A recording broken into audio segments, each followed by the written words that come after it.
I did see a tweet come across the interwebs over the last few days, and Nick Kyrgios, a very well-known sportsman in Australia, had this to say: as you were working on Christmas Day, the South East Melbourne Phoenix and the Tassie Jack Jumpers, and he wasn't too happy with the objectivity, he said, with the call. Now, this is not something new.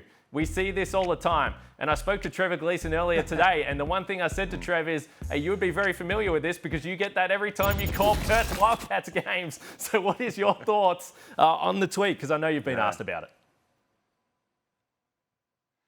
Well, first and foremost, I love Nick's passion for the sport, whether it's the NBA or the NBL. He's invested into the NBL.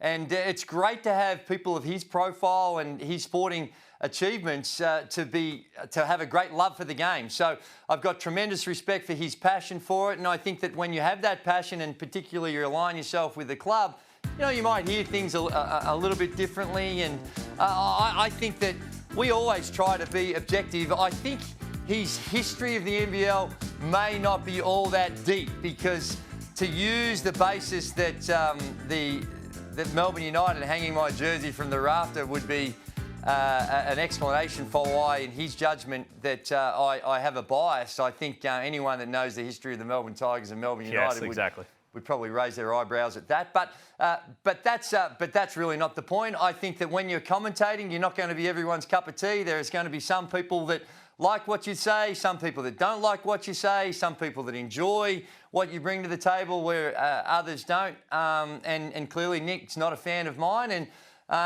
that's disappointing. It's hurtful a little in that he sort of raised some questions of my integrity, but I think, and I justify it in that this is a guy that's really, really passionate about his team, and hopefully he remains that way, and I wish him and the South East Melbourne Phoenix nothing but the best. The good news is, for me, because I am a little sensitive when it comes to these things, that it's not a view that's held by many people within the South East Melbourne Phoenix organisation. Well said, Gazey, and Nick Kyrgios did join the ownership group back in January, but I mentioned they had a big win on Christmas Day, and it was an upset win, and it was a surprise win to many. Yeah. Even though Mitch Creek did say that the commentators, the media heads, every single person under the comments section, they're not too happy with the Phoenix.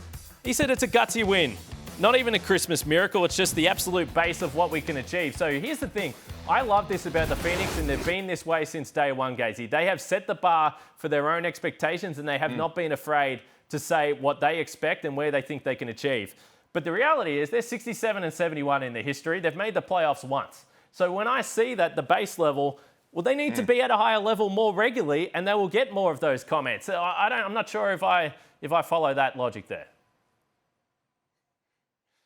No, I can understand Mitch as well. And, you know, after they lost two games in a row by club record margins. So you can understand why some of the commentators would be questioning it. I know our very own Leonard Copeland said that he thought that they'd struggle to win their next 5 games. Now, they've clearly beaten that with that win over Tasmania. There you see the record after a decent season. They've had some challenges. Will Cummings got released recently.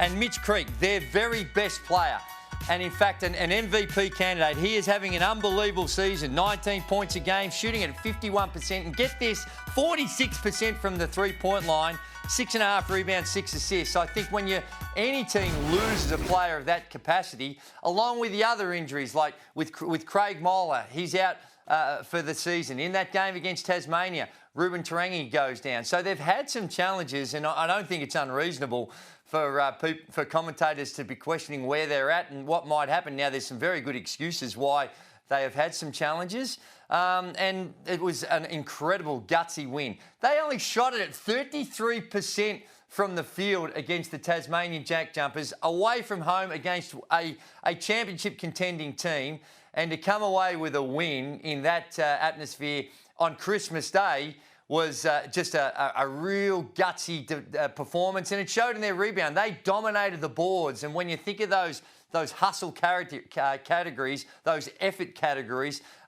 that was really one of the most significant factors to their win, because they shot the ball poorly from the field, and Gary Brown stepped up in a big way with his 20 points, and he's going to have to continue to that. I believe that Mitch will be back for their next game coming up. So that's going to be against the Brisbane Bullets. So that's going to be an important addition, because it's hard to see them doing too much and making too much of a noise or even making the playoffs if Mitch is not there.